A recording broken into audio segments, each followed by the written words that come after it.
Bom, pessoal, obrigado aí por vocês estarem aqui com a gente, 9 horas da manhã. Eu sei que é um horário meio complicado para a gente aqui, que trabalha no campo, que está na correria aí, mas a gente tem que pensar que Israel tem uma diferença de horas grandes, então para eles lá já é à tarde, e a gente preferiu fazer esse horário para conseguir viabilizar para todo mundo.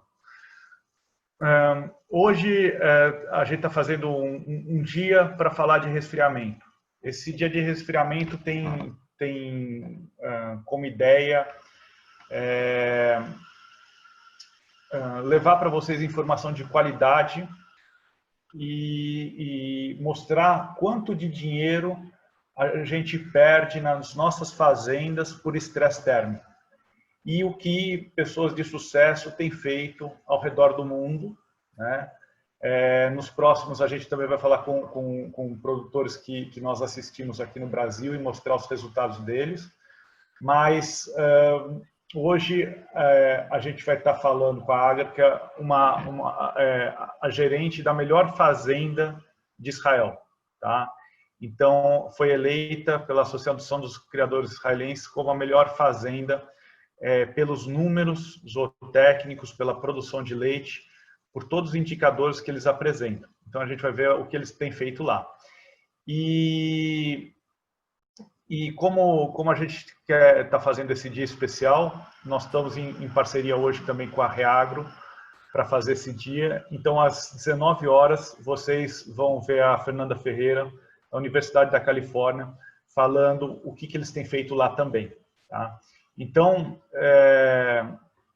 é um dia focado para a gente trabalhar estresse térmico e tentar resolver esse problema que hoje eu tenho certeza absoluta que é o maior problema das nossas fazendas profissionais, das fazendas que já chegaram num ponto em que você consegue, que você já conseguiu colocar média no gado, que você já consegue produzir comida de qualidade e que você quer incrementar sua produção. Tá? Então, também agradecer a Abra Leite, que sempre é nossa parceira, a Reagro, e a todos vocês que tiraram esse tempo agora na manhã para estar aí com a gente, tá certo? Então,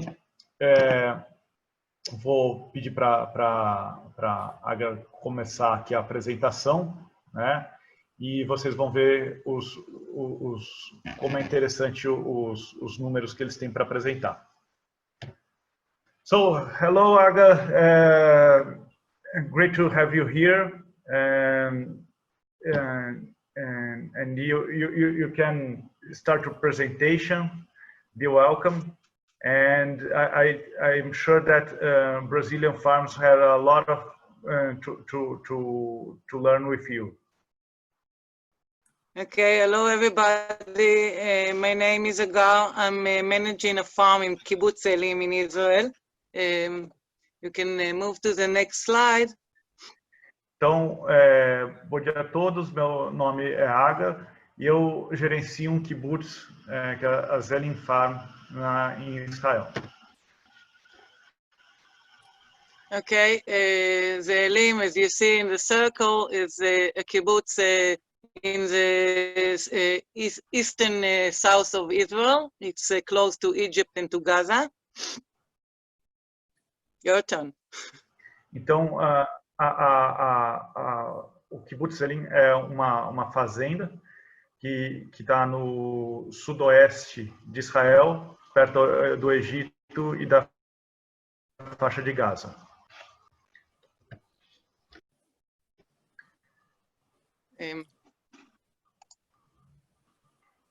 Adriano, maybe you tell. It's just you have to read what's going on. It's no point of me saying it twice. Right, okay, I'll do it. Então, pessoal, eu vou passar aqui as informações meteorológicas da região. Então, a fazenda está na região sul de Israel, né? É uma condição desértica hoje, quer dizer, a precipitação é muito baixa, então 100, 150 milímetros, tá? Só de novembro a março, quer dizer, é um deserto, né? E até 15 anos atrás era um lugar com dias quentes e noites frias por causa da baixa umidade, como qualquer deserto.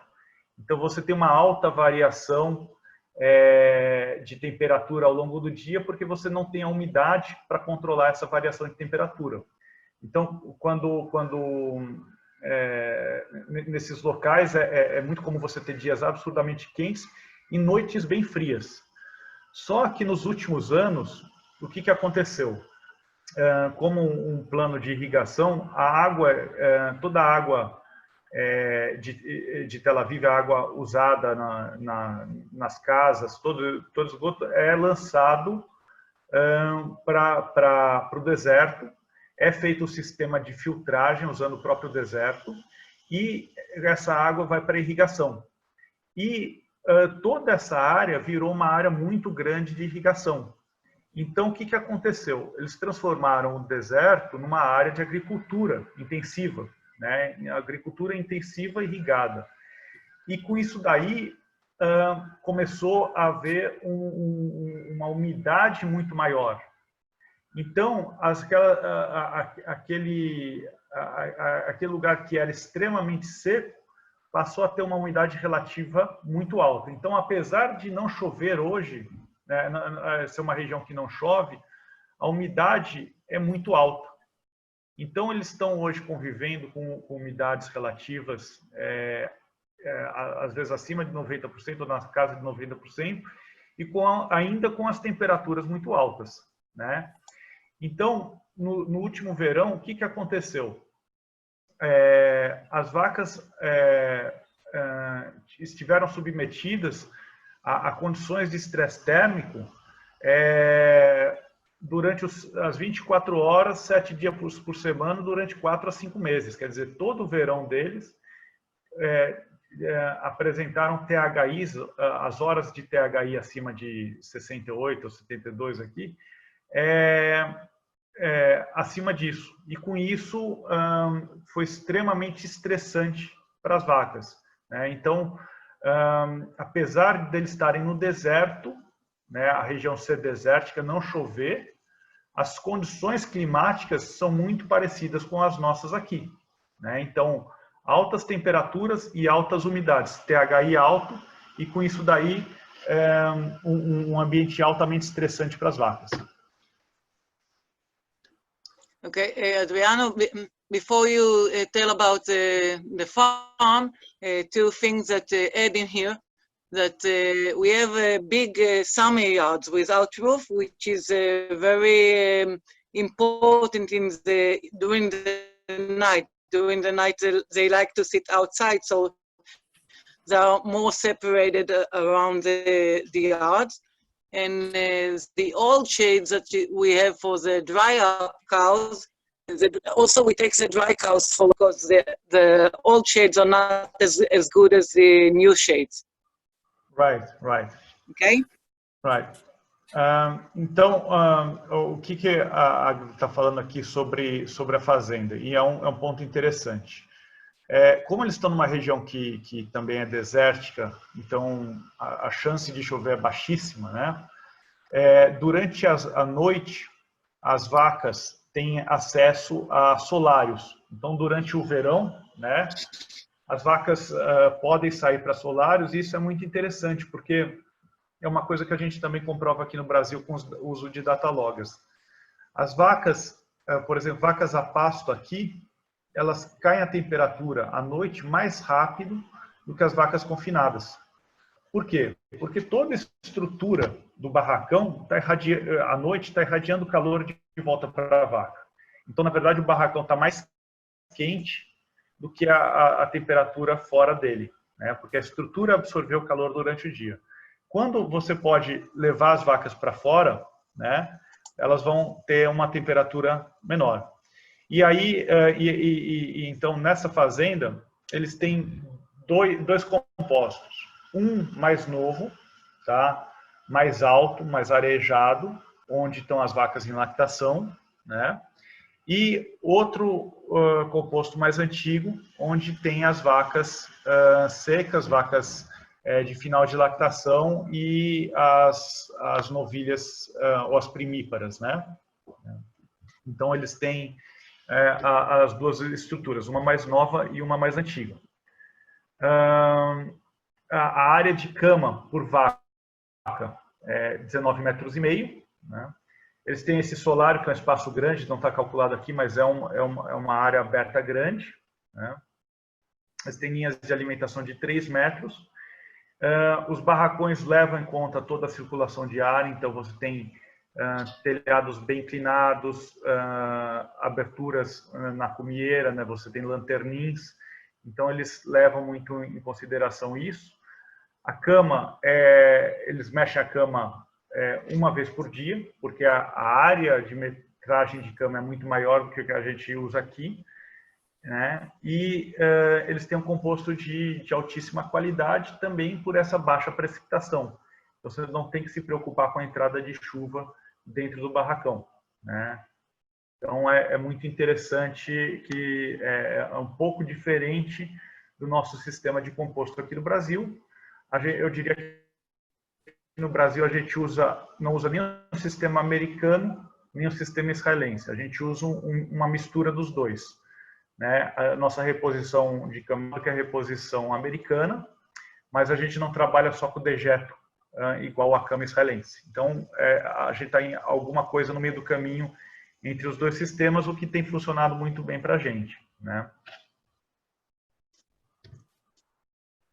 Okay.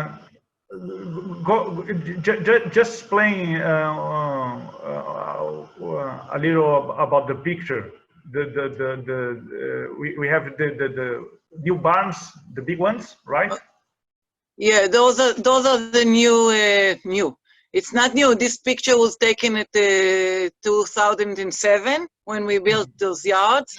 Those are the newest one. We have the old one is from the 50 somewhere, and this picture was taken from above. And here we have it's the milk. 3 places are for milking cows, like 1.5 yards are for milking cow, and half a yard is for the heifers, for the breeding. Right. Então, aí tem os barracões que já não são tão novos assim, né? São 2007, mas são os barracões grandes onde eles usam, onde fica a maioria do gado. E essas outras instalações aqui embaixo, onde são usados para as novilhas, novilhotas e a recria deles, né? Uma coisa interessante, antes semana passada a gente teve uma reunião para falar sobre como que é a produção lá, tudo isso, e o interessante da fazenda é que ela compra toda a comida de fora, né? Então eles não estão preocupados com a agricultura, existe outra fazenda que produz para eles a comida. E também a terra, ela não é da fazenda, ela é uma terra alugada, é uma terra que pertence ao governo. Então, é um jeito de produzir muito típico de lá, né? É bem diferente do nosso jeito de produzir aqui, né? Geralmente aqui a gente produz toda a nossa comida, ou pelo menos todo o nosso volumoso. A gente tem uma quantidade de terra relativamente grande e tem que se preocupar com isso. E lá eles focam muito em quem produz leite, só produzir leite e comprar toda a comida de fora, né?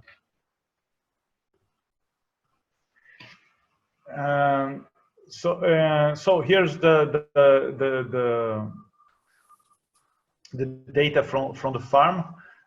Do you want to talk something about that, or you just want to? No, you can go ahead.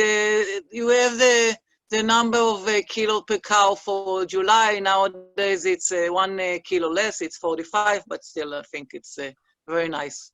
Right.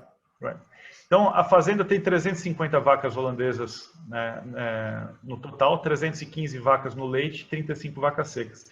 Pessoal, isso é um ponto muito importante. Você está vendo aí que eles têm por volta de 12% de vacas secas em relação ao rebanho de vacas em lactação.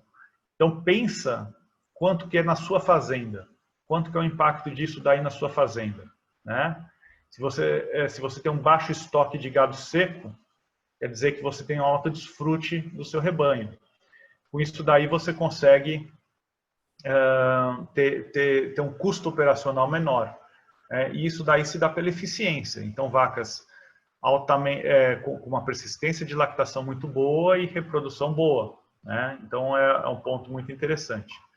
As vacas são ordenhadas 3 vezes por dia, né? Então, às 4 da manhã, meio-dia e às 8 da noite. E a ordenha dura 4 horas cada uma, né? Média de dias do DEL, 215 dias. Just one question.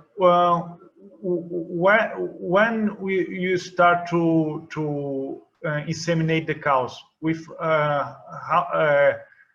how many days after calving? It changes during the year, but it's between for second milking and more. It's between 70 days after birth and after calving, and then can get until 100. And for heifers, it's from 95. It's the minimum days, and until it can be even 130, 140, because they keep the lactation very flat. Right. And during the summer, you start to calving to inseminate early in the cows. It's something unique for Israel because we have to have the milk in the summer. It's better for us, so that's why we inseminate in different days. Right. I understand. Então, pessoal, o interessante é o seguinte: eles têm vacas de altíssima produção, de persistência de lactação muito boa, e o que eles fazem é que eles inseminam vacas eles começam deixam o primeiro serviço entre 70 e 90 dias, ou quase 100 dias. Para as novilhas, eles podem chegar até 130 dias para fazer o primeiro serviço. Não é porque eles não podem fazer antes. É simplesmente porque as vacas têm uma persistência muito boa e porque eles também têm uma cota de leite para entregar. Então, como eles não podem entregar mais leite do que aquela cota, ou aquele leite que eles entregarem a mais não vai ser tão bonificado igual o leite dentro da cota, que eles trabalham esses dias. E como a reprodução é boa e a vaca tem persistência de lactação, pode-se fazer isso daí sem problema nenhum. Então, é diferente daquela nossa pressa de inseminar a vaca com 45 dias, eles não têm isso porque taxa de concepção primeiro serviço é muito boa e porque a vaca tem persistência. E persistência é um problema ainda aqui, né? Porque baixa persistência significa você ter que ter mais vacas no seu gado seco para conseguir fazer uma lactação. Então é muito interessante esse jeito de trabalhar. As vacas lá são extremamente eficientes nesse ponto, né? Hoje eles estão com 46 quilos por vaca de média, né? O leite, os dados de 2019 corrigidos para 305 são que a média do rebanho foi de 14.500 quilos por vaca em 305 dias. Aí o leite corrigido para o fator econômico, que é o fator que leva em consideração proteína e gordura, então as vacas produziram 14.785, né? Isso daí vai dar uma média aí, se vocês fizerem as contas, em 305 dias acima de 45 litros. Gordura no leite 3,8, proteína 3,4 e CCS 180 mil células por ml. Então, vacas de altíssima produção, né, com gordura boa e com CCS baixo. Então, um gado extremamente saudável, muito bem balanceado, tudo, e vacas altamente eficientes. Adriano, one more thing. even though we inseminate the cows quite late, they still get to the drying period 2 months before calving. Most of the time above 30 kilos per day, and sometimes even 50 kilos per day. So we dry them slowly. We take them for milking once in a day until they get below 10 kilos per day, and then we dry them.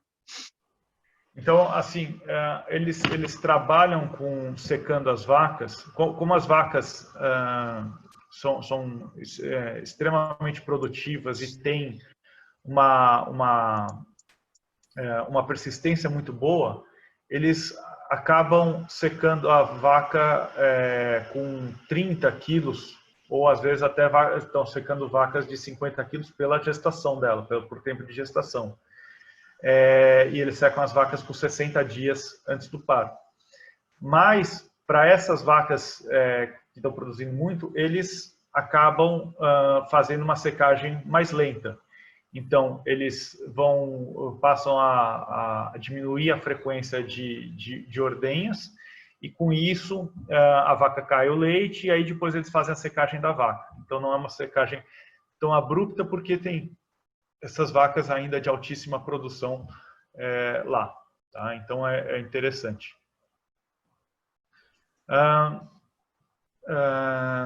Nesse quadro aqui, tem o espaço de bebedouro no barracão, né?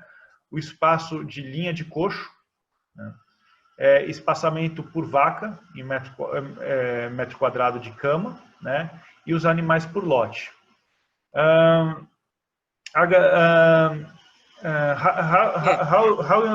you manage these groups and you do these groups on the farm? How you think about that? How you what do you use to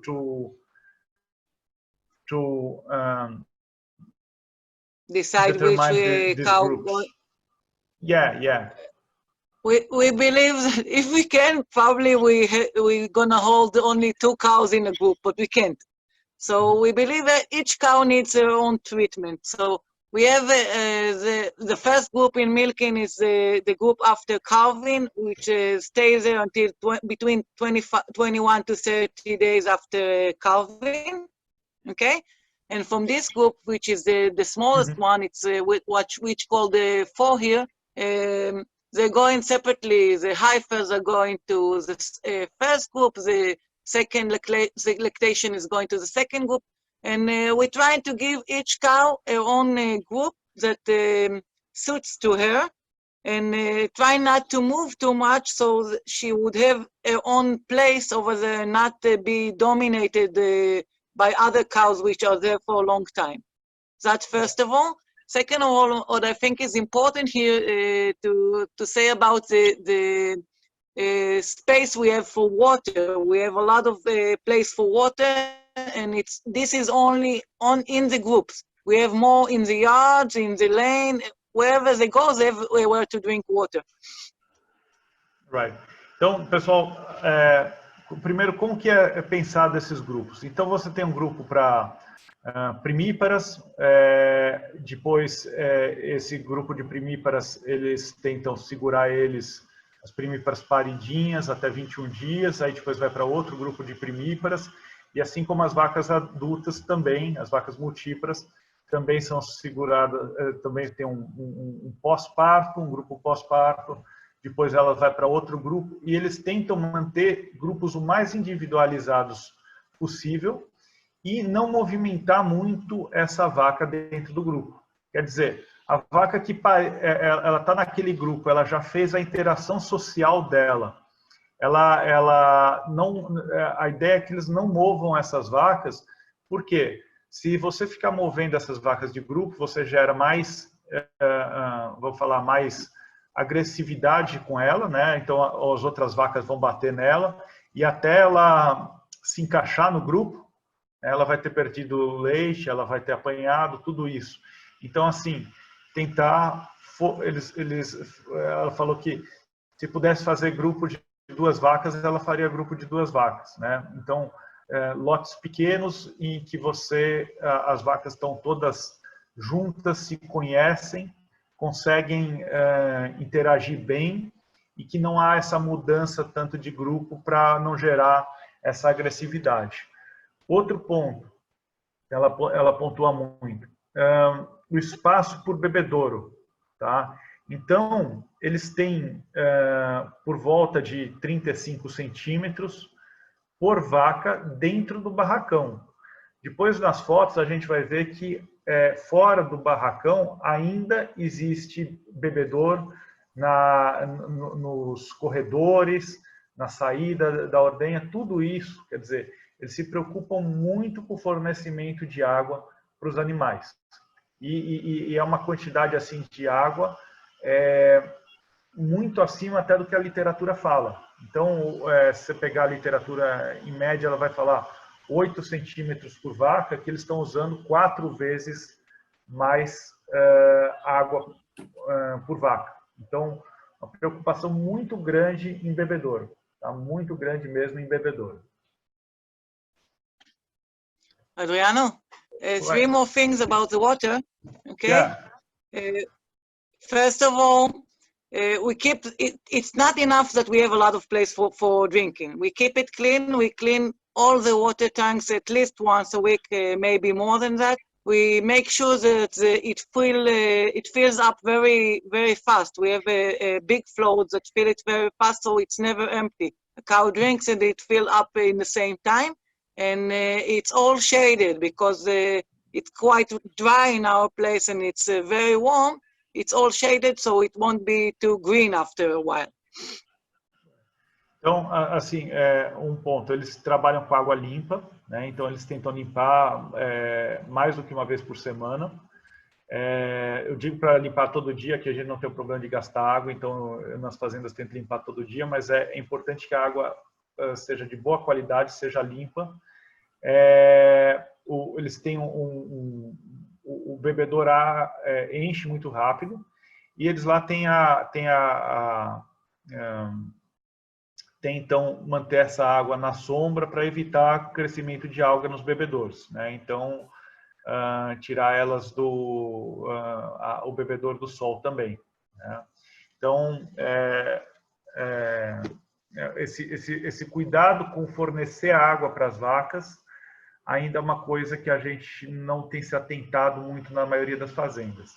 Eu sempre começo a dar consultoria numa fazenda, eu vejo problemas de falta d'água, né? Então, de pouca água, ou água de má qualidade, ou bebedouros sujos. Geralmente, nas fazendas, tem os 3. Então, a gente tem que lembrar que leite, pessoal, é 87% água.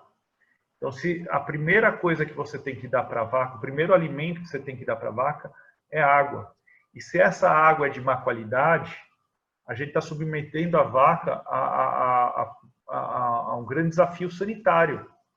Então, você pensa que uma vaca que toma 100, 120 litros de água por dia, se ela tomar uma água suja, quanto que ela vai gastar de energia, o quanto que o sistema imune dela vai ter que trabalhar para tirar todos aqueles patógenos que estão na água, né? Então, a gente tem que se atentar muito a isso. Okay. Here are you and Bila, right? Yeah. This is me and Bila. Bila is over 70. She still milks every day. She just finished noon milking. We co-managing the effort together, the farm, for about 25 years. She taught me whatever I know, and we're doing it together. We're always asking each other what we think, and it's very good that you have someone to insult with. You don't have to do everything by yourself, to decide by yourself. Right. Então, a Aga, hoje, ela gerencia a fazenda junto com a Bila. A Bila está com 70 anos, era a gerente anterior da fazenda, e hoje ela diz que eles são co-gerentes. Então, que é muito bom ter alguém junto com você ajudando a tomar decisões, alguém que viveu, também vive o negócio, elas estão na fazenda há 25 anos, quer dizer, elas já se conhecem muito, já se entendem muito, mas ter alguém para dividir as decisões com você, para fazer o contraponto, às vezes, né, de pensar o que tem que ser feito, as decisões, tudo isso daí é muito interessante, né? Então, essa relação das duas em estar junto para gerenciar a fazenda agrega demais no negócio. So here your compost. Yeah, this is the barns. And you can see the summer as well in here. Right.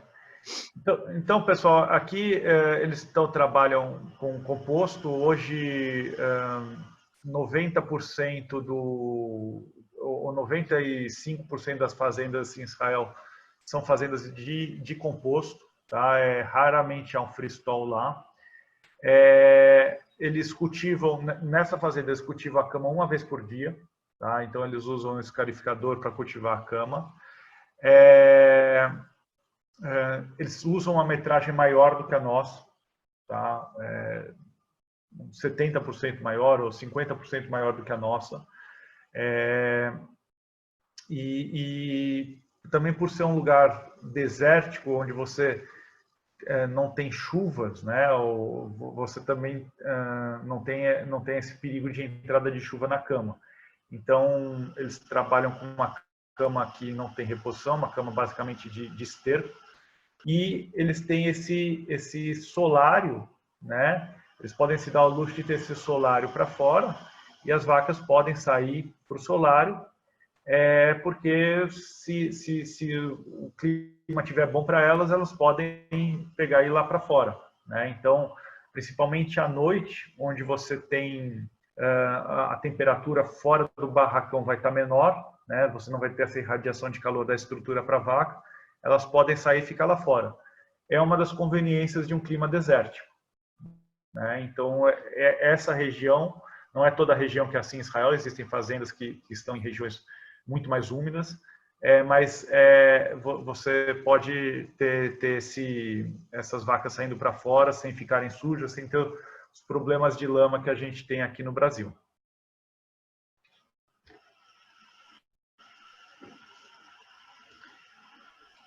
This picture, just a second. This picture was taken in July at 11 o'clock in the morning, which is quite hot, and you can see the fans, the big fans above, and the cows are very relaxed. They're well treated. They're not in overheat. Right. Então, pessoal, aqui a gente está vendo as vacas aí deitadas, né? Então, no verãozão, no pico do verão, as vacas deitadas, eles usam esses ventiladores de teto, esses HVLS, nessa fazenda, e você pode ver que aí as vacas estão muito bem, né? One question that I always get from Brazilian farms is here people don't like to mark the cows with nitrogen on the side, the number on the side of cows, and but I think that's really a good idea, because it's so easy to see the number of cows instead of using tags on the ear. I'm still dreaming one day we won't have to use it. Actually, I know the cows without the numbers, so for me it's not a problem if they won't have numbers. But if I'm sending someone else to bring for the inseminator, it's a problem. So, right. But I still dream one day we don't have to use. Yeah, and when you mark the cows, when they are heifers, how old when you mark that? with meat. I don't really know. There's a special guy who comes and do it when they're about 3 months old, something like that. And he's using lidocaine, how do you say, like something to make them a little bit dizzy so they won't suffer too much. And they're doing like 50 heifers together, and that's it. I'm trying not to be involved in that. Right. Então assim, uma curiosidade, né, pessoal? Vocês verem as fotos de Israel, vocês sempre vão ver vacas marcadas na lateral com nitrogênio, né? Então, eu acho que é um jeito muito bom de marcar as vacas, porque a gente nas nossas fazendas ainda tem muito erro de marcação, né? Então, de errar número de vaca, de fazer procedimento errado nas vacas, e desse jeito fica muito fácil. A Agar fala que ela nem precisaria dos números, porque ela conhece todas as vacas da fazenda, mas quando alguém vai pegar as vacas, ela precisa que os números estejam fáceis de ver para não ter erro, né? E essas marcas são feitas mais ou menos com 3 meses de idade, e vem uma pessoa que só marca a vaca. Então, eles anestesiam até as vacas, tal, as novilhotas, né, para ir fazer a marcação nelas. E essas marcas vão crescendo, elas são feitas com nitrogênio, depois elas vão crescendo junto com a vaca e fica desse tamanho. O que, apesar da gente enfrentar uma resistência, porque muita gente acha feio essa marcação, eu acho que do ponto de vista gerencial é fantástico, né? A facilidade de identificação das vacas. Agora eu vou falar um pouquinho de alimentação. So, Hagar, you buy all your food, right? Yeah, some of it we buy in Israel, and some we get in from abroad, like corns and DDG and things like that we get in from abroad, and all the hay and the silage we buy in here in the fields next by. Right, and the silage and the hay, do you receive every day, or they take? No. The hay is once a year. The hay and the straw is getting once a year for all year. We have a roof to keep it like a barns, and the silage we have twice a year. In March we put in wheat silage, and in July or October it's corn silage. Right. Então, assim, pessoal, a fazenda não produz a comida dela, tá? Então, a grande maioria das fazendas de Israel não vai produzir a própria comida. Eles compram toda a comida de fora, de fazendas especializadas em fazerem comida. Então, o volumoso é produzido em Israel. E a parte do concentrado é importada, né? Então, milho, DDG, todo o resto vem de fora. Então, as vacas têm uma ingestão alta, como vocês podem ver, as vacas comem entre 31 quilos de matéria seca no inverno e 29 no verão, quer dizer, as vacas comem muito bem. E eles recebem o feno uma vez por ano, eles estocam todo o feno do ano, então eles recebem isso, põe num barracão que fica estocado lá.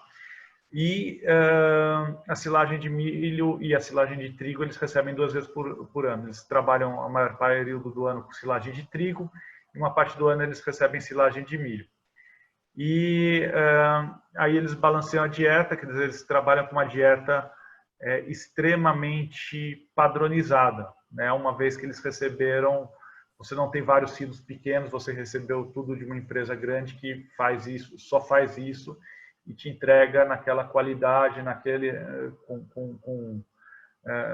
na necessidade que você precisa, né? Então é muito interessante esse jeito de trabalhar.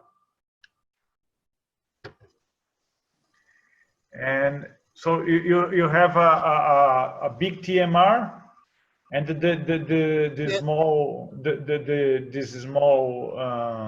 Carl, I don't know how we call that, a TRV or something like that. I don't know the word in English. We use it. Pusher. Yeah. It's a pusher. Yeah, it's a pusher, but the name I think is ATZ or something like that in English. It's you put the food twice per day, and you push, you know, 3 times.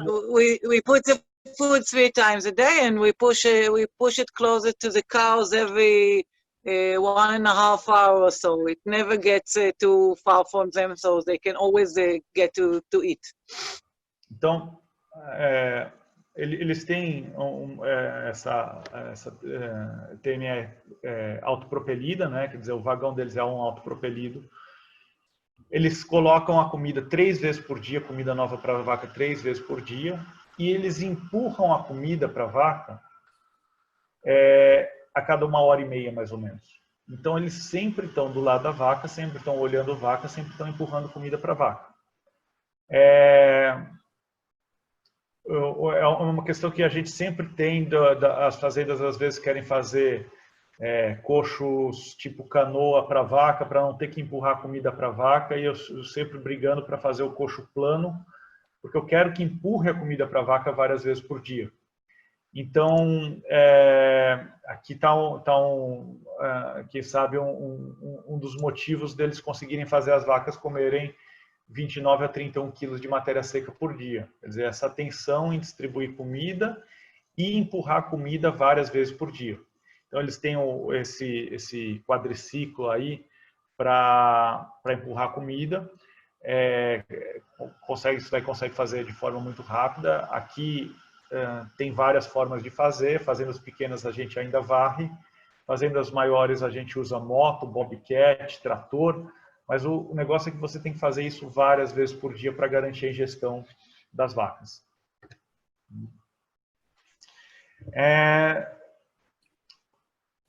Agora eu vou falar um pouquinho de resfriamento, tá?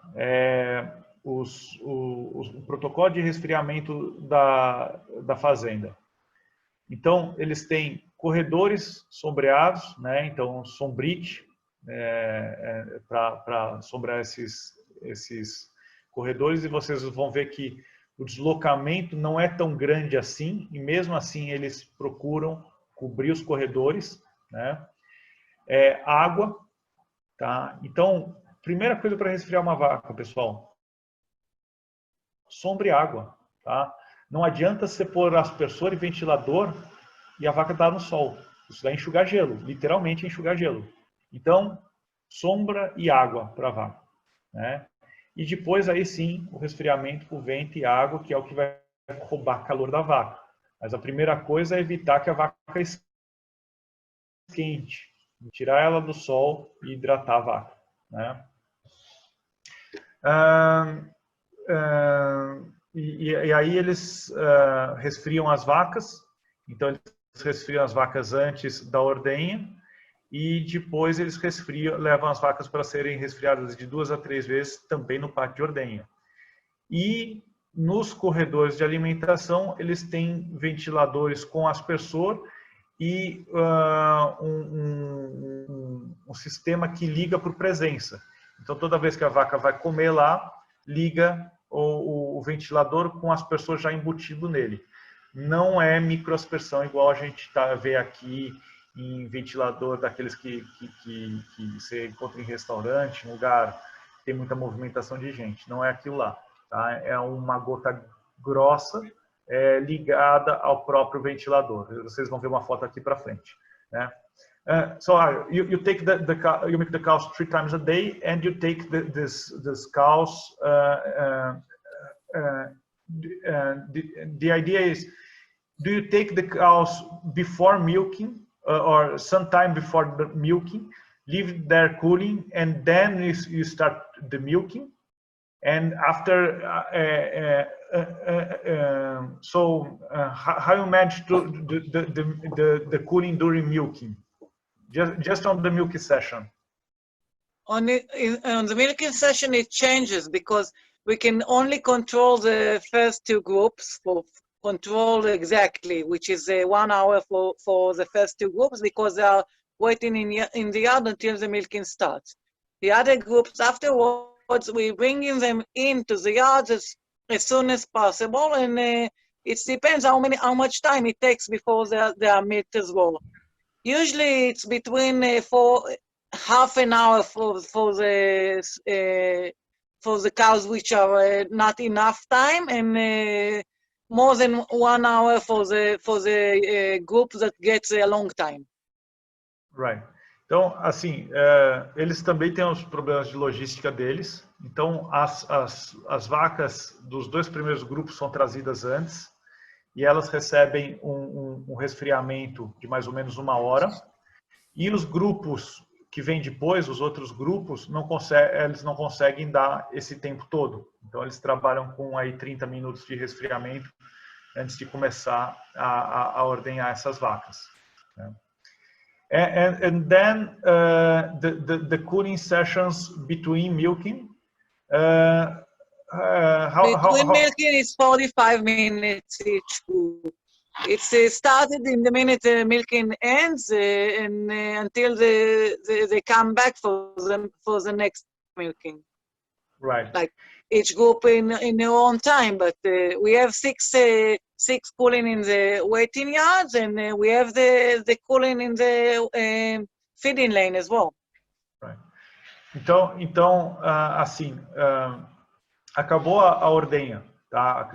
Terminar de ordenhar a última vaca, já vai buscar o primeiro grupo que tinha sido ordenhado. Então, vamos falar o lote 1, né? O lote que foi ordenhado primeiro, e ele já vai voltar para ser resfriado de novo. Então, a ordenha deles leva 4 horas. Então, o grupo 1, vamos falar, ele foi resfriado primeiro, voltou para a cama, comeu tudo. Acabou a ordenha, eles já estão indo pegar o grupo 1 de novo, trazer eles de novo para a sala de espera e resfriam esse grupo, tá? Por 45 minutos. E aí depois eles vão girando no mesmo sentido da ordenha, quer dizer, a mesma ordem que foi usada na ordenha, eles vão passando e resfriando todos os grupos. Quer dizer, a sala de espera deles, pessoal, não para. A sala de espera deles está girando o tempo todo com vacas sendo resfriadas, né? Então, o nível de atenção que eles dão para o resfriamento é tão importante quanto o nível de atenção que se dá para ordenhar as vacas, né? Então, essa logística de trazer os lotes, de fazer o resfriamento das vacas é feito de forma muito, assim, assertiva, e eles se preocupam demais com isso. Não é alguma coisa que eles deixam de fazer, né? Eles trabalham com 2 metros quadrados por vaca na sala de espera, pelo menos 2 metros quadrados por vaca. E no barracão, eles trabalham com sistema de ventilador e aspersor com presença. Então, eu vou passar aqui os slides para vocês, mas vocês vão ver a foto desses ventiladores que eles usam e do sistema que eles usam. Então, aqui, os corredores, vocês podem ver que não é longe, não é uma caminhada tão longe, mas eles estão se preocupando com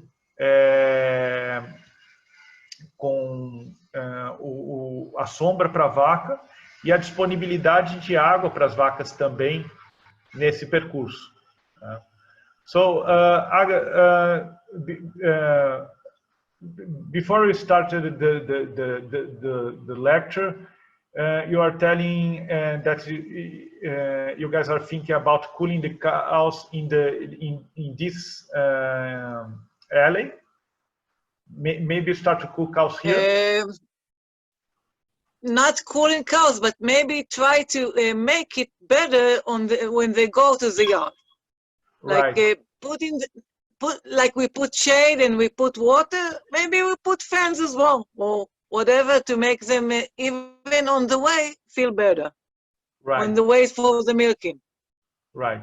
Então, aqui eles estão pensando em melhorar isso daqui ainda. Quer dizer, colocar ventilador, ou quem sabe colocar ventilador e aspersor aqui, né?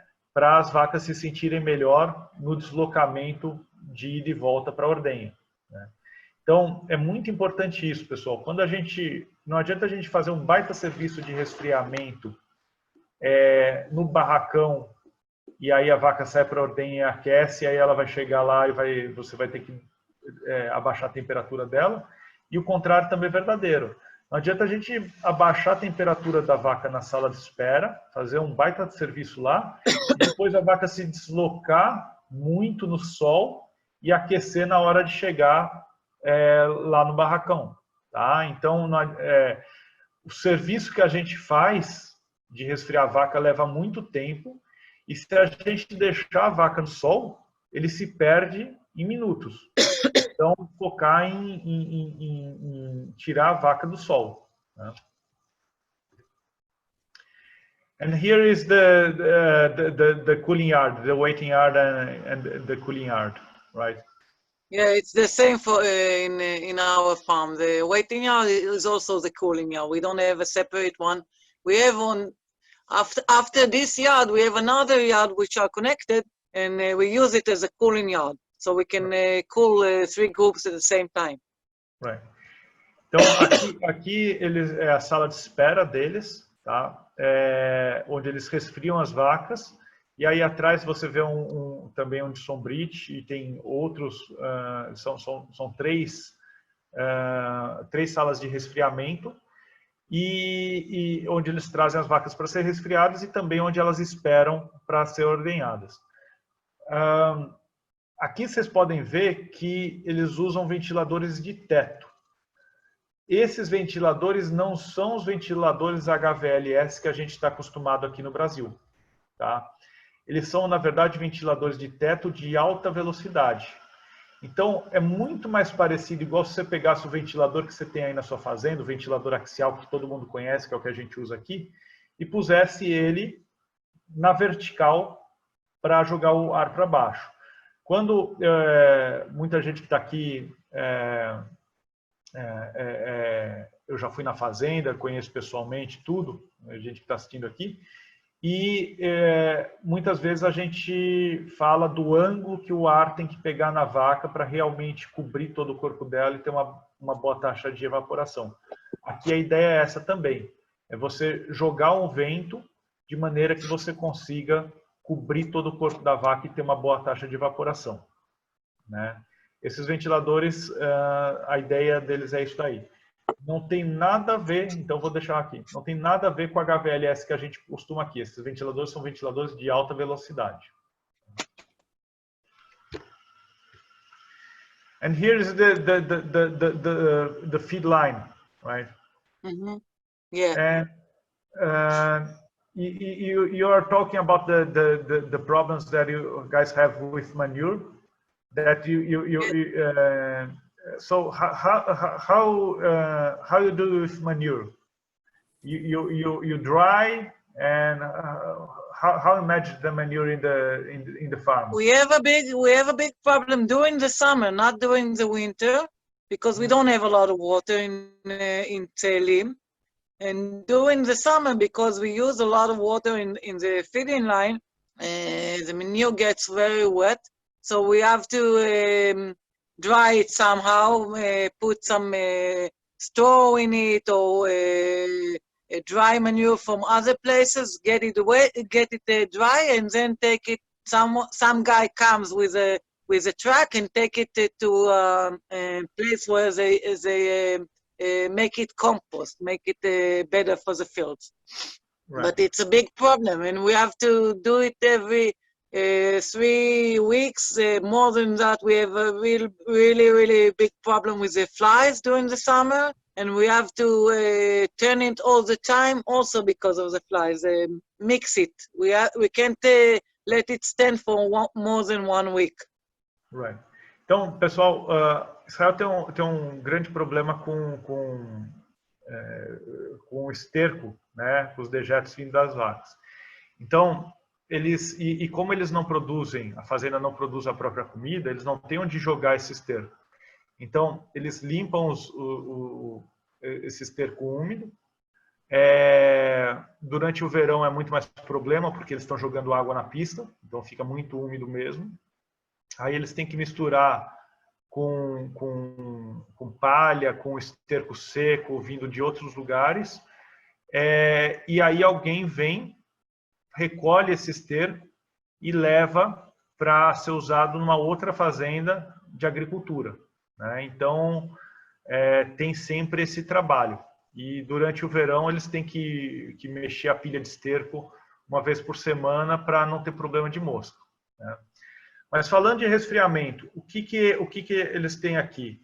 Eles têm, então, ventiladores a cada 6 metros de distância, e esses ventiladores,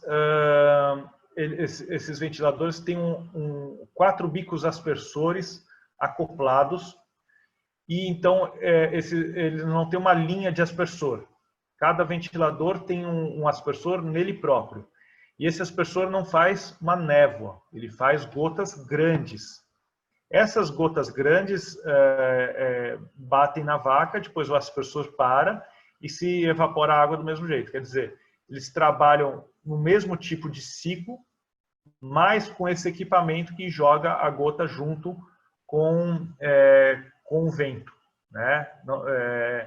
Então, assim, é um outro tipo de equipamento, também é bem eficiente, eles conseguem ter um bom resultado com esse equipamento lá também. E os ventiladores, eles ligam individualmente. Então, cada um dos ventiladores tem um sensor de presença. Então, a vaca que vai lá, se a vaca chega no coxo, ela vai tomar um banho, tá? Então... Go to the next slide. Oh, here, yeah. Então, aqui, pessoal, vocês estão vendo, se vocês olharem de perto o ventilador, vocês vão ver os bicos aspersores, né? Então, esses 4 bicos aspersores, e o sistema de presença. Então, esse sistema identifica que a vaca chegou na linha de coxo e liga aquele ventilador responsável por aqueles 6 metros da linha de coxo. Então, fora os 6 banhos diários que a vaca toma lá na sala de espera, né? Então, antes das ordenhas e no intervalo das ordenhas, elas ainda, toda vez que chegarem no coxo, vão tomar um banho. Então, é muito, muito interessante esse sistema, né? E eles usam data loggers, como a gente aqui sempre preconiza. Eles colocam os data loggers nas vacas para monitorar a efetividade do sistema, que é o que a gente também tem preconizado aqui no Brasil. Então, qual que é a nossa ideia de trabalhar com os data loggers? Toda fazenda que, depois que a gente customizou o sistema de resfriamento, criamos ele, colocamos para funcionar, está rodando, vimos os índices no primeiro ano, estamos lá acompanhando esse primeiro, segundo verão, ensinando a fazenda a resfriar a vaca, depois a fazenda vai ter os próprios data loggers. E vai continuar a mandar dados para a gente e nós vamos trocar ideias sobre como que está indo, sobre como os índices estão indo, e com os gráficos do data logger, monitorar a efetividade do sistema e poder tomar decisões junto com as fazendas.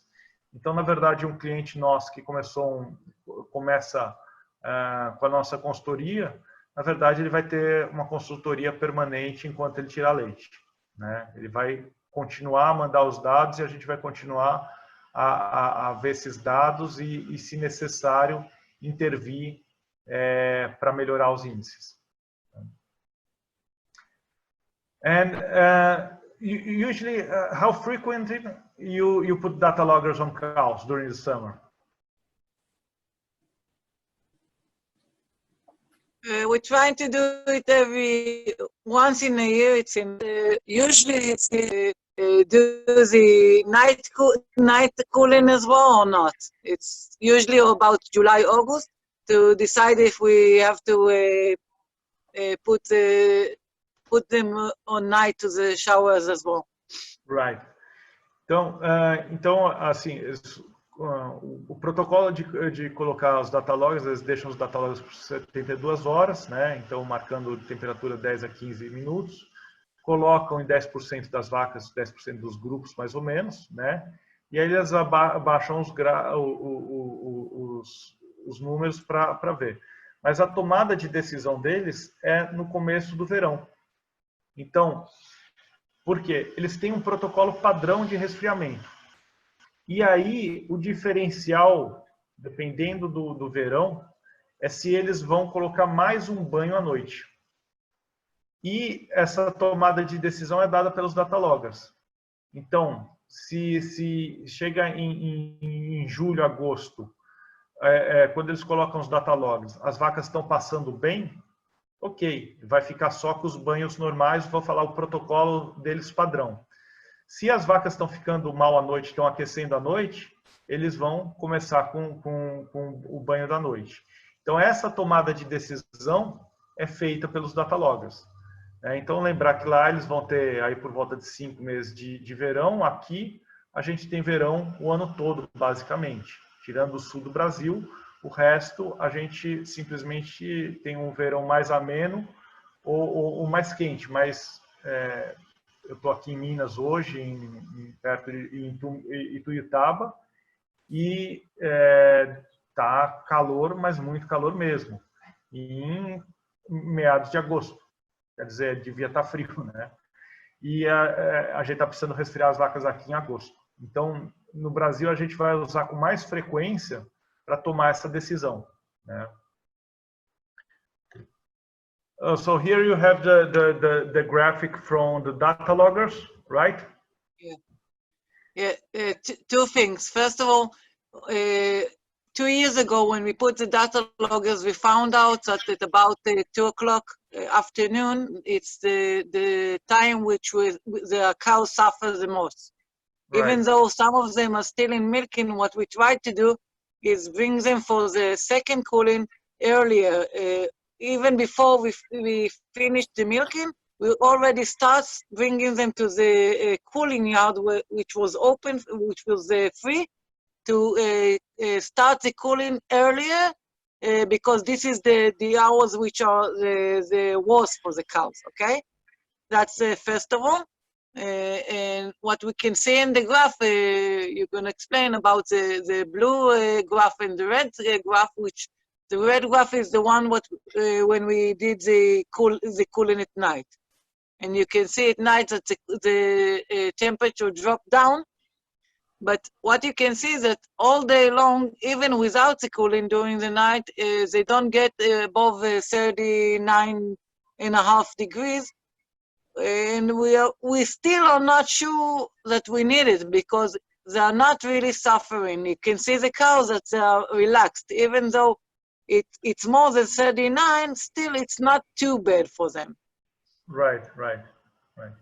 So, então, pessoal, o que eles faziam? Eles, 2 anos atrás, por exemplo, eles viram que as vacas às 2 da tarde estavam aquecendo, né? Estavam ficando quentes e precisava melhorar isso. Então, eles começaram a aumentar a sessão de resfriamento, né? Então, dá mais tempo para as vacas ficarem resfriando. E com isso, apesar delas ainda passarem um pouquinho de 39, não era um número, não era muito tempo. Então, a grande questão do resfriamento, pessoal, não é que a vaca nunca pode passar de 39, é que ela não pode passar de 39 por muito tempo. Então, mesmo depois de você implantar o sistema e resfriar várias vezes por dia, não quer dizer que você não tenha algum picozinho que passa dos 39 graus. O problema é que esse pico tem que durar pouco tempo. Se ele durar muito tempo, aí é deletério para a vaca. Então, o que a gente vai ajustando também são os horários de resfriamento e, às vezes, o tempo das sessões, para que você tenha, vamos falar, o menor tempo possível acima dessa linha. Então, qualquer picozinho meia hora acima de 39, não tem problema. Agora, 4 horas acima de 39 é um problema muito grande, né? E se vocês olharem o gráfico do lado esquerdo, vocês vão ver a temperatura durante a noite e aí a tomada de decisão depois de se resfriar as vacas à noite. So the blue line is the cooling. The one without the cooling during night. Yeah, before you take the decision of cooling cows at night, right? Yeah, it's average of 4 days that we did like this. It's the average for 34 cows for 4 days. And the red line is only the last day. It's the 5th day, Right. which we did cool them. Então, eles colocaram os data loggers por 4 dias nas vacas e observaram. E no último dia, eles resolveram mudar o protocolo para experimentar, para você ter vai mudar aqui alguma coisa ou não. Então, aí eles colocaram um resfriamento a mais à noite, e aí você pode perceber a queda de temperatura das vacas. Então, essa que é a decisão que o Data Logger permite você tomar, né? Eu estou tendo as vacas aquecendo em tal ponto, eu tenho que colocar mais uma sessão de resfriamento, ou eu tenho que mudar uma sessão de resfriamento para outro horário. Mas você tem um número que te ajuda a tomar decisão sobre em que horas resfriar essas vacas e se esse resfriamento está sendo realmente efetivo, né? Então, isso é muito importante.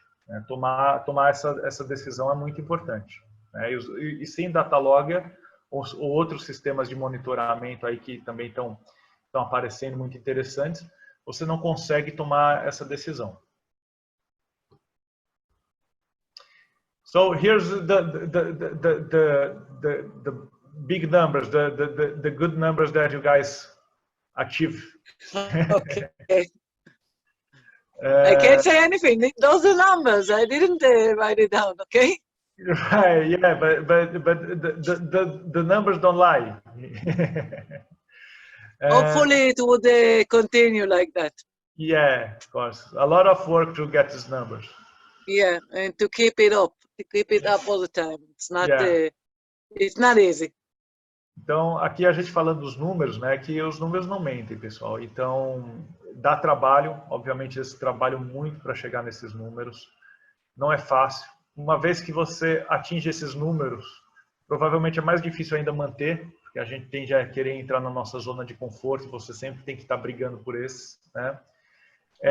Mas aqui está os números que a fazenda consegue, né? Então, 47 de média no verão, uma proporção verão-inverno de 1,02, basicamente, então, quer dizer, eles produzem o mesmo leite do inverno no verão. Eles conseguem produzir, eles têm 0 de queda. 0. Isso daí quer dizer o quê? Você está na sua fazenda,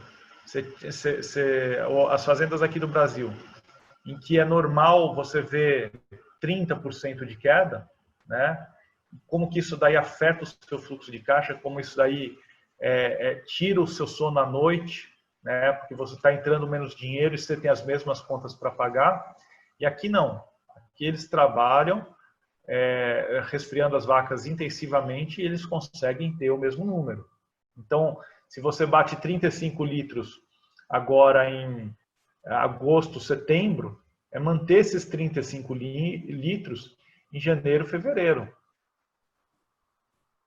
E aí você tem o mesmo fluxo de caixa, você pode pagar suas contas, né?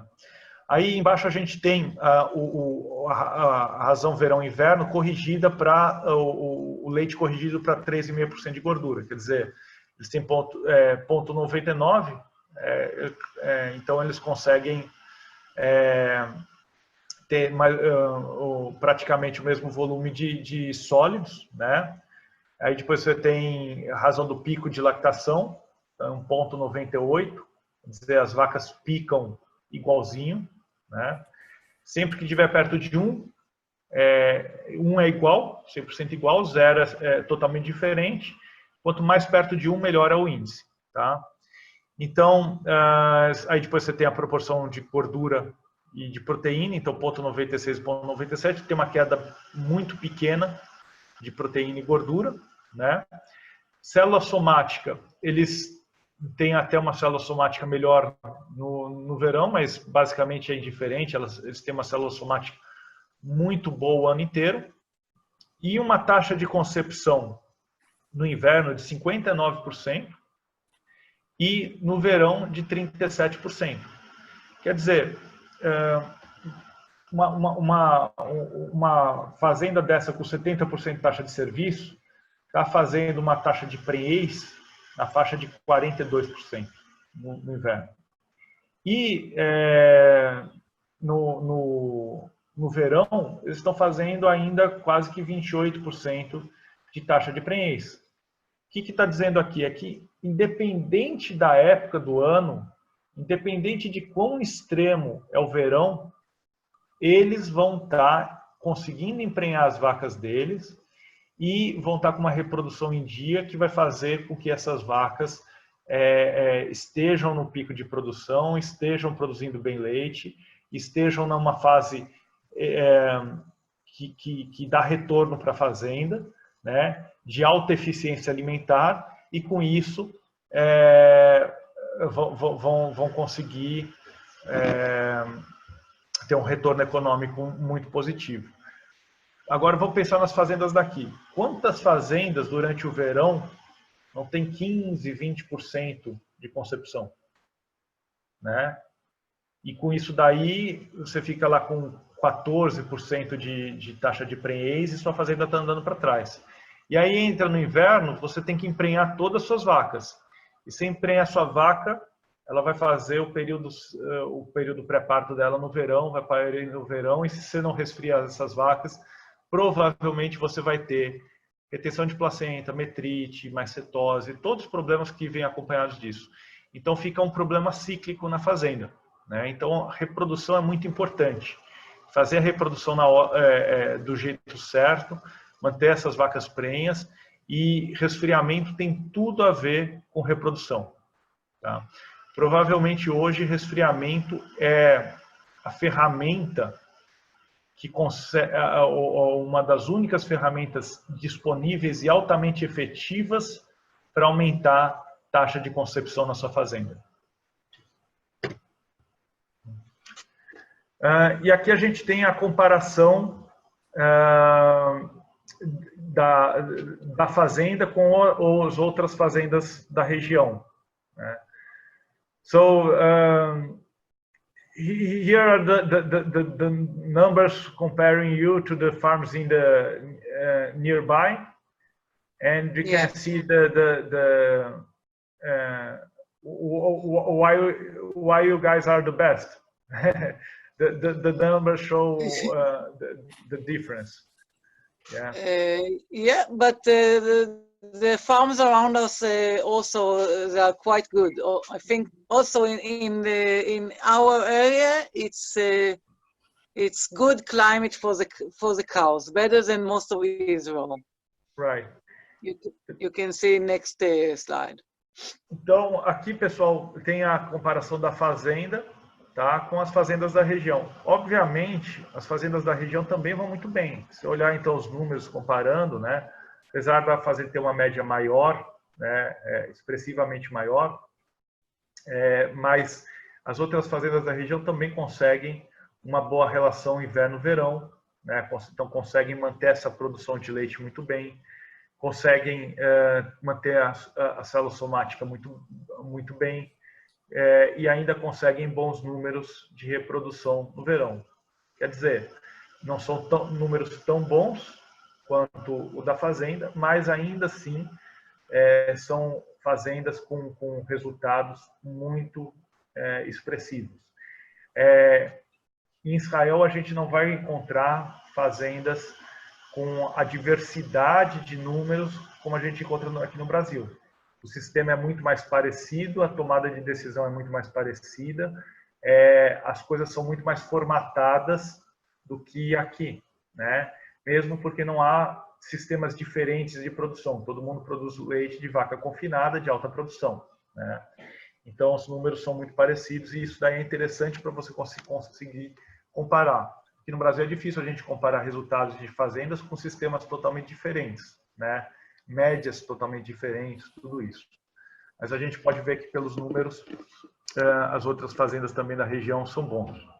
Então não é à toa que eles ganharam o prêmio de melhor, mas isso daí também mostra que eles conseguem ter resultados o ano todo, né? E aí as fazendas da região comparada com outras fazendas de Israel, né? Com todo Israel, com a média. Então todas as fazendas lá são monitoradas, vocês podem ver que eles estão quase 10 quilos acima da média, né? E que mesmo a média ainda é muito boa.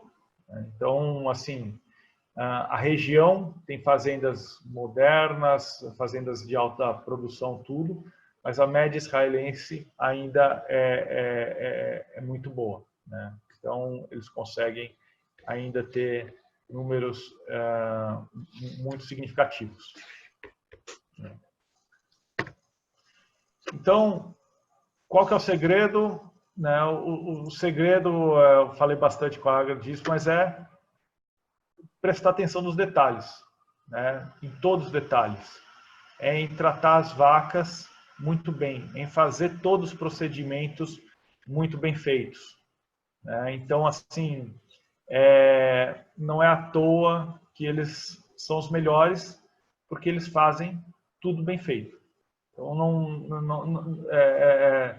não tem segredo a não ser muito trabalho, muito planejamento, muito conhecimento. É isso que faz o sucesso de uma fazenda, né? So here is when you start the new barn, people come to play to the cows. One of them was a member in the kibbutz, so he offered his friends to come along, and you can see that the cows are very relaxed. They're licking him at the same time. They all come together to see what they're playing, and it was a really nice picture to take. Yeah, really nice picture. Então aqui, pessoal, a inauguração de um dos barracões, um dos funcionários do kibbutz também é músico e trouxe os amigos para tocar aqui para as vacas, e aí as vacas vendo eles tocarem aí, vaca adora qualquer coisa nova, né? Então vou passar aqui para as perguntas. Deixa eu ver aqui se vocês quiserem deixar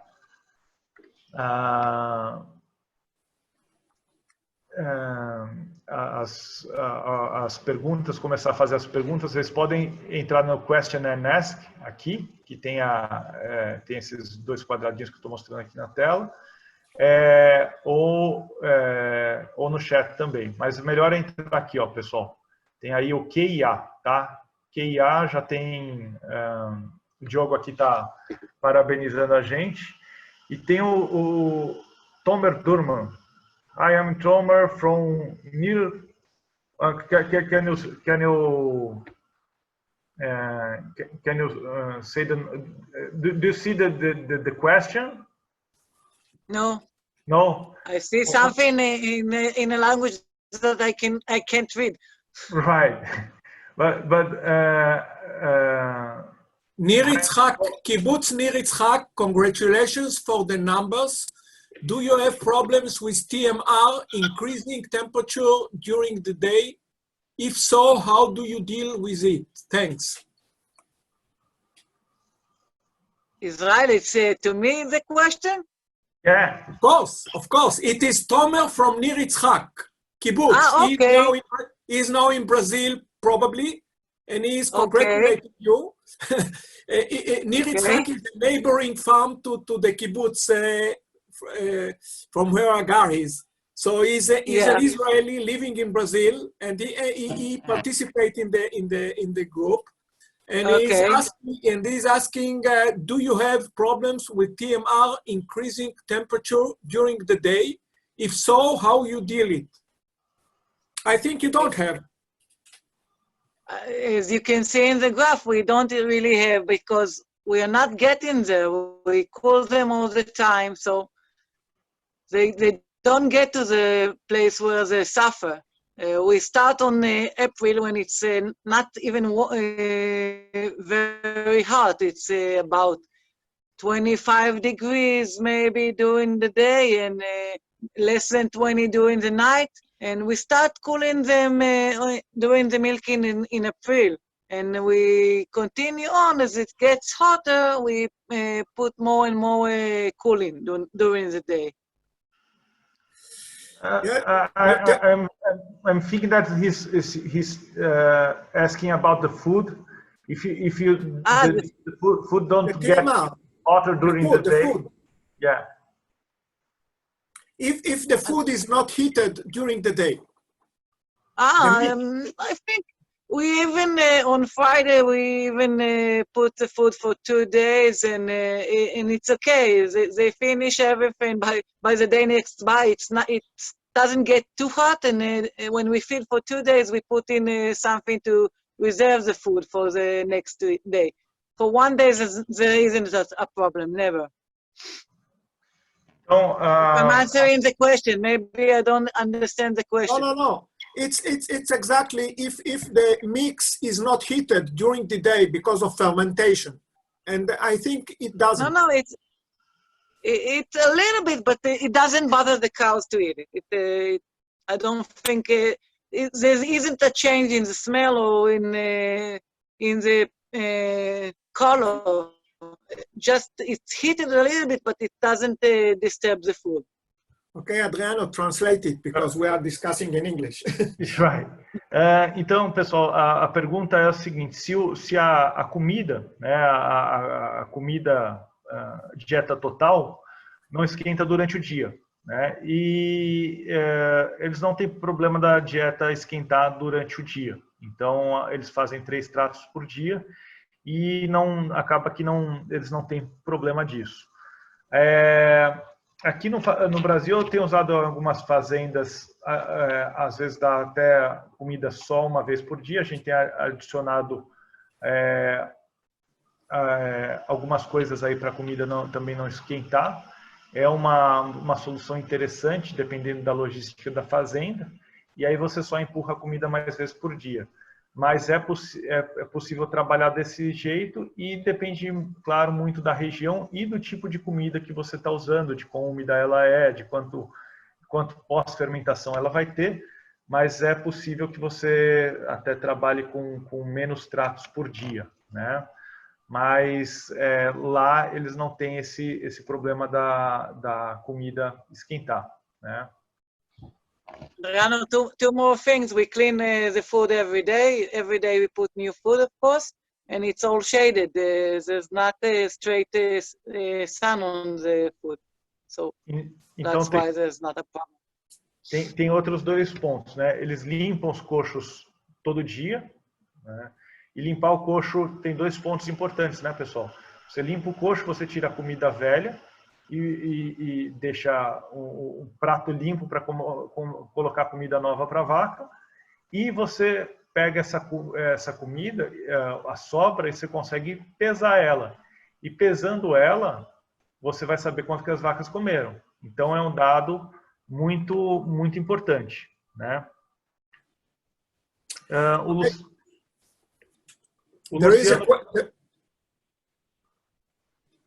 There is a question here. What does it mean, ECM? ECM is economical corrected milk, and this is the milk, or the quantity of milk according to the price that the farm receives, and it includes fat, protein, and volume. Então, aqui o Luciano Renato perguntou o que é ECM. ECM é o leite corrigido economicamente. Eu vou traduzir dessa maneira. E ele leva em conta o que a propriedade está recebendo pelo leite e em conta também os sólidos desse leite. Então, vou falar que é um fator de correção que eles usam lá para conseguir linkar o volume de leite com o preço de leite, né? This is it is standardized once a year according to the average fat and protein content of the national milk, and then the pricing of fat and protein make change. So every year the ECM formula is changing. Então, esse índice aqui, ele é feito pelo governo. Basicamente, ele é um índice nacional que leva em conta a média do leite produzido, né? E essa fórmula muda todo ano para conseguir ter vamos falar, um preço justo, baseado no que está sendo entregue, e essa média de correção para que as fazendas consigam também manter vou falar, uma rentabilidade, ter um horizonte quanto a preços e essas coisas, né? Uma pergunta aqui do Luciano: a vaca não deve ir para a cama molhada? É uma pergunta que tem assim, muita gente se preocupa com isso, mas basicamente a vaca ela seca muito rápido, e se ela for um pouquinho molhada para o composto também não tem problema, tá? Basicamente, não molhando o ubre da vaca, o que não acontece, né? Você não tem problema, né? A Amanda perguntando qual o tempo mínimo de resfriamento na sala de espera antes de cada ordenha no verão. So, there's a question here, Hagar, about how many time you could cows before milking during the summer. So the first and second group for 45 minutes, right? Yeah, 45 an hour actually. The first and it's the group after calving, and the heifers get about an hour, and then actually it stay about the same. We have only one group which don't have enough time, because the groups before they're going fast, so it's only half an hour, and all the others it's about 1 hour doing the milking. Amanda, eles resfriam as vacas, a maioria das vacas, tá? Por 1 hora antes da ordenha, ou por volta de 1 hora, e um dos grupos, porque é um grupo menor que se ordenha mais rápido, acaba recebendo o resfriamento por menos tempo, aí por meia hora, mas é a logística que dá para fazer, tá? Então, pessoal, mais alguma pergunta aí? Dou um tempinho aí para vocês, se tiver mais alguma pergunta. E se não, eu vou aqui agradecer a Agra e encerrar por hoje aqui, tá bom?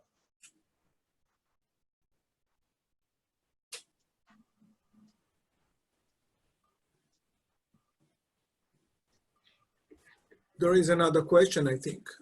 Yeah, let me see. Do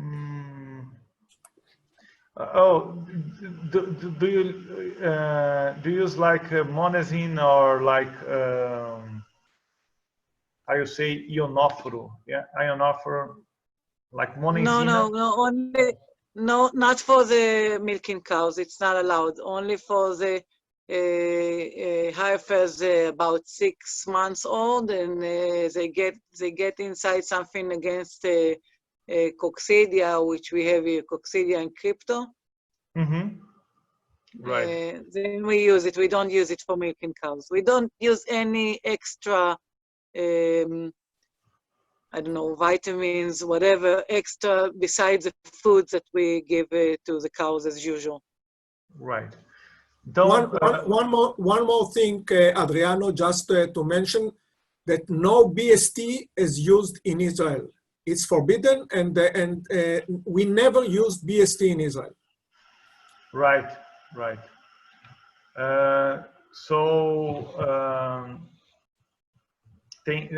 Tem 2 pontos aqui, pessoal.